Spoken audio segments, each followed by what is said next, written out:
विश्वविद्यालय के कुलगुरु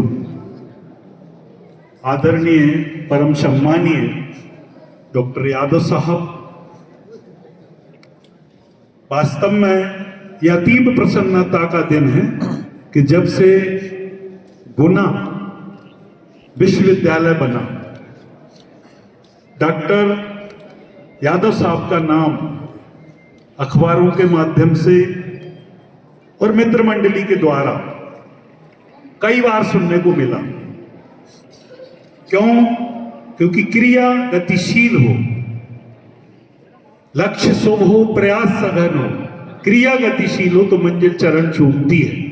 और ये सब कुछ आज के हमारे मुख्य अतिथि आदरणीय डॉक्टर किशन जी यादव साहब में हैं। आज विधि महाविद्यालय अशोक नगर में आपकी प्रथम आधिकारिक यात्रा है। सर, कार्यक्रम आपको जैसा भी लगा हो मुझे नहीं पता, पर यह मैं कह सकता हूं कि महाविद्यालय की प्राचार्य डॉक्टर गरिमा राठौर ने दिल से, भावनात्मक रूप से, पूरी तरह से अपने दिन का चैन और रात की नींद समर्पित कर रखी थी। रात को 11:30 बजे भी वो फोन पे मुझसे चर्चा कर रही थी और बहुत घबराई हुई थी कि कुलपति साहब आ रहे हैं, कुलगुरु साहब आ रहे हैं, कहीं कार्यक्रम में कोई कमी न रह जाए। भावनात्मक रूप से आप उनकी तैयारी को अपने जहन में उतारें। मैं उन्हें पूरे आदर के साथ, सम्मान के साथ, इन पंक्तियों के साथ आमंत्रित कर रहा हूं, क्योंकि मैं भी नेहरू महाविद्यालय का छात्र रहा और उस समय छात्र संघ में पदाधिकारी भी रहा। 1982-83 में LLB करने की मेरी भी बहुत इच्छा थी, पर गणित का विद्यार्थी होने के कारण MSc के बाद दूसरी लाइन पकड़ गई एजुकेशन की। मैं पूरे आदर और सम्मान के साथ आदरणीय कुलगुरु साहब को आमंत्रित कर रहा हूं कि जिसकी सोच में खुददारी की महक है, जिसके इरादों में हौसलों की मिठास है और जिसकी नीयत में सच्चाई का स्वाद है, उसकी पूरी जिंदगी महकता हुआ गुलाब है आदरणीय डॉक्टर यादव साहब।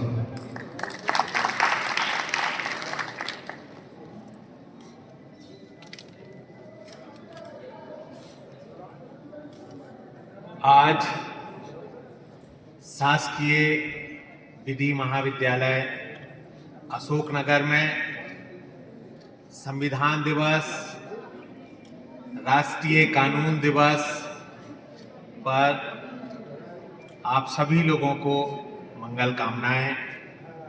इस अवसर पर महाविद्यालय में जो ये भव्य कार्यक्रम आयोजित किया गया, इसके लिए महाविद्यालय की ऊर्जावान प्राचार्य डॉक्टर राठौर मैडम, आज के मुख्य अतिथि हमारे कलेक्टर साहब,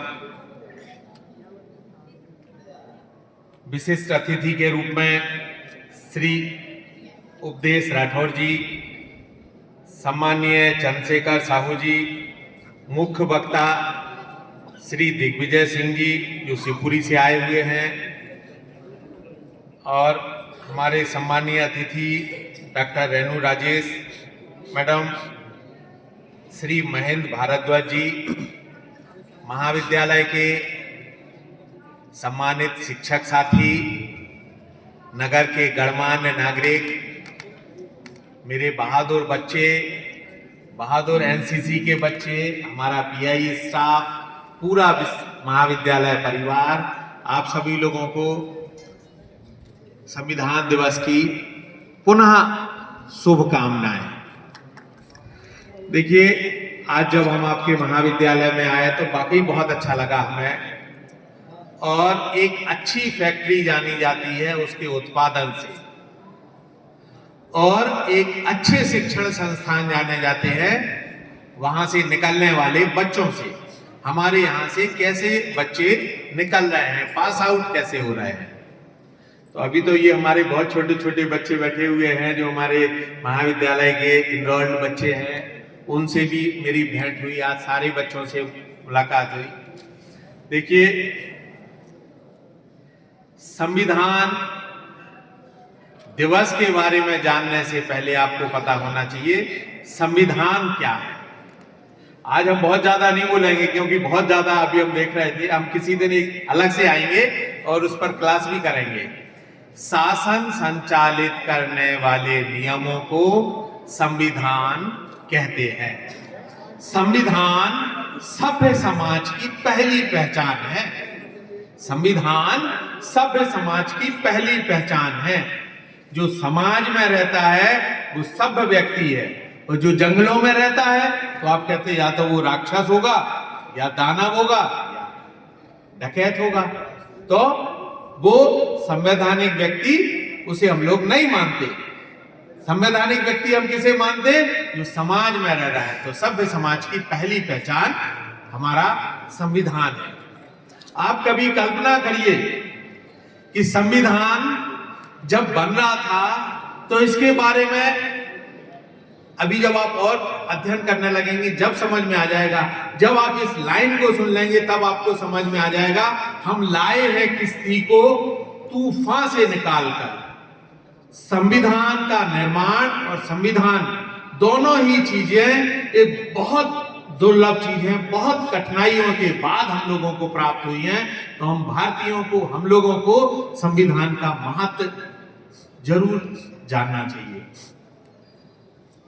आज देखिए, आप लोगों के लंबे संघर्ष के बाद गुना, अशोकनगर, शिवपुरी में आपका विश्वविद्यालय स्थापित हुआ। यहाँ क्रांतिवीर तात्या टोपे विश्वविद्यालय स्थापित हुआ। आज हम अपने शिक्षक साथियों से भी, अपने बच्चों से भी ये मांगने आए हैं। देखिए, आप लोग बहुत मेहनती बच्चे हैं, बहुत अच्छे लोग हैं। हम देखते हैं, बच्चों से हमारी मुलाकात होती, बहुत अच्छे छात्र छात्राएं हैं। 12th तक तो बहुत अच्छी एजुकेशन है, उसके बाद हायर एजुकेशन की बहुत अच्छी व्यवस्था नहीं हो पाती। आप लोग बहुत मेहनती हैं। आज हम देख रहे थे लॉ में अभी बच्चों का जो एग्जीबिशन था, वे ऑफ प्रेजेंटेशन था, बहुत अच्छा था। अभी जैसे हमारा एडीजे साहब से बात हो रही थी तो बता रहे थे कि शिवपुरी में तो इतने भरमार है जजों की, डीपीओ और बहुत अच्छी पोस्टों पे निकल रहे हैं। तो वहां इसलिए निकल रहा है कि वहां प्रोफेसर दिग्विजय सिंह जैसे लॉ के प्रोफेसर भी हैं। यहाँ आपके यहाँ भी लॉ में एक बहुत अच्छे प्रोफेसर है, प्राध्यापक, प्राचार्य के रूप में यहाँ है, मैडम राठौर है। वो भी यहाँ एक बहुत अच्छा वातावरण देंगे। देखिए, लॉ में ये मत सोचें कि आप सिर्फ वकील बनेंगे और जज बनेंगे। लॉ में आप ये मत सोचिए कि सिर्फ आप, ये तो दोनों बहुत सम्मानित जगह है। अभी मैं सोनीपत दिल्ली के पास गया था, जिंदल लॉ एकेडमी में। जिंदल लॉ एकेडमी में एक बड़ा स्मार्ट सा एक टीचर दिखाई दिया, तो हमने उसे बुलाया। हमने उसे बताया कि मैं वाइस चांसलर हूँ, मैं आपसे किसी काम के संदर्भ में गया था। अब वो मुझसे कम उम्र में लगा, तो मैंने कहा नहीं, कॉफी मैं पिलाऊंगा आपको। तो बोले नहीं सर, कॉफी मैं पिलाऊंगा। हमने कहा क्यों? हमने कहा नहीं, तो आप बेटा छोटे हो, उम्र में कम हो, मैं दूंगा पैसे।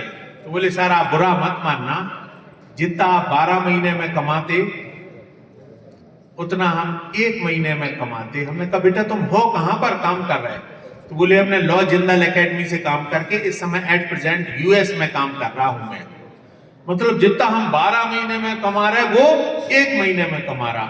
अभी हमारी आपके सम्मानीय अधिवक्ता संघ के अध्यक्ष जी से भी बात हो रही थी, वो भी बड़े चिंतित थे।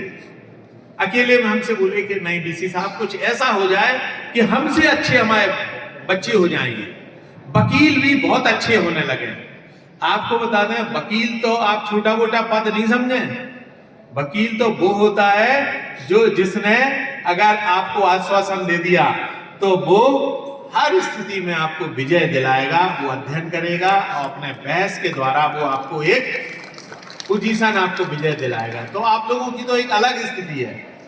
हम चाहते आप सब लोगों का साथ मिले, सहयोग मिले। लॉ में बहुत अच्छे बच्चे हैं बेटा, याद रखना, लॉ के बच्चे सारे जो दिखता है वो बिकता है, बुरा मत मानना। आप बहुत इंटेलिजेंट हो जाएंगे। जैसे आज हमने बच्चों से पूछ रहे थे और एक क्वेश्चन भी हम छोड़कर जा रहे थे, जब आपका मूड हो जब बता दीजिए। क्वेश्चन हम हमारी बच्चियां हमें दिखा रही थी वहां, वो कि एक न्याय की प्रतिमा के रूप में एक देवी को वो तराजू पकड़ाया गया। तो हमने अपनी बच्चियों से पूछा, हमने बेटा जब ये संविधान और ये सब व्यवस्थाएं बन रही थी तो ये एक देवी को क्यों दिया गया तराजू, एक जेंट्स को क्यों नहीं दिया गया, इस पर विचार करना, फिर अपन लोग बात करेंगे। फिर हमने छोटी छोटी सी बातें पूछी। एक बहुत अच्छी बात बताकर जा रहे थे, देखिए आप लोग, एक अच्छे छात्र के पास 3 चीजें जरूर होना चाहिए। एक, उसे बैठ के क्लास में सुनने की क्षमता, दूसरी बहुत अच्छी लिखने की क्षमता, और तीसरा बोलने की क्षमता। अगर ये 3 चीजें अच्छी होंगी तो एक बहुत अच्छा विद्यार्थी तैयार हो जाएगा, वो समाज में अपना स्थान बना लेगा। अगर ये 3 में कोई भी एक कमी है तो फिर जीवन में बहुत संघर्ष है, बहुत संघर्ष है। और सबसे आसान कोई चीज है आपको बताएं तो वो है नौकरी। खेती, किसानी, राजनीति, सब कुछ बहुत कठिन है। सबसे सरल चीज है आपको मंजिल पाना। और मैं तो अपने यूनिवर्सिटी कैंपस में कहता भी हूं कि अगर इस समय आप 10 से 2 बजे विश्वविद्यालय में नहीं आए होते और घर पर होते तो घर पर क्या कर रहे होते, या व्हाट्सएप खेल रहे होते, या टीवी देख रहे होते, या खाना खा रहे होते। आप विश्वविद्यालय परिसर में आए हैं, महाविद्यालय परिसर में आए हैं, तो आप लोग पढ़िए, और पढ़ने से ही आपको एक बहुत अच्छी दिशा मिलेगी। अंत में बस मैं एक चीज बताई दे रहा हूं, एक बहुत बड़ी समस्या यह है, आप लोग खड़े हुए हैं और उज्जवल भविष्य के पहाड़ के सामने, और आप लाठी लिए खड़े हैं, गेट खोलो, गेट खोलो, और गेट नहीं खुल रहा है। और अगर आपका पास अच्छा टीचर है और टीचर धीरे से आपके कान में कह देगा कि यहाँ आपको बोलना है खुल जा सिम सिम, और जैसे ही आप बोलेंगे खुल जा सिम सिम, गड़ गड़ गड़ गड़ गड़ गड़ गड़ गड़ द्वार खुल जाएंगे, सफलताओं के द्वार खुल जाएंगे, और आप एक अच्छे जीवन के लिए आगे निकल जाएंगे।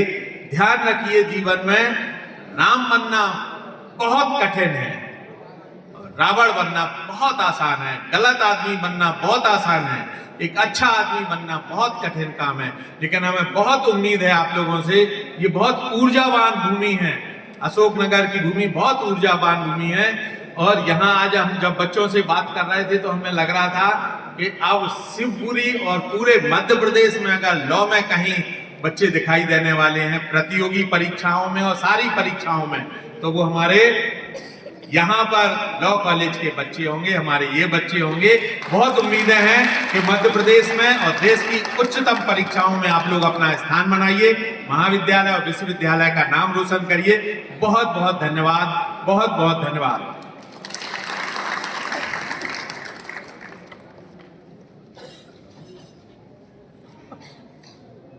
बहुत बहुत धन्यवाद सर, बहुत ही प्रेरणास्पद उद्बोधन हमें आपका सुनने को मिला। आपने बताया मंजिलें उन्हीं को मिलती हैं जिनके सपनों में जान होती है, पंख से कुछ नहीं होता, हौसलों से उड़ान होती है।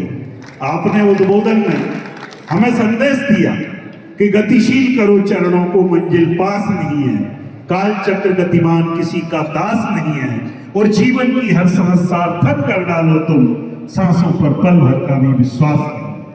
समय कीमती है, विद्यार्थी जीवन में एक एक क्षण कीमती है, उसका लाभ उठाएं और आगे बढ़े। बहुत बहुत आभार, बहुत बहुत धन्यवाद।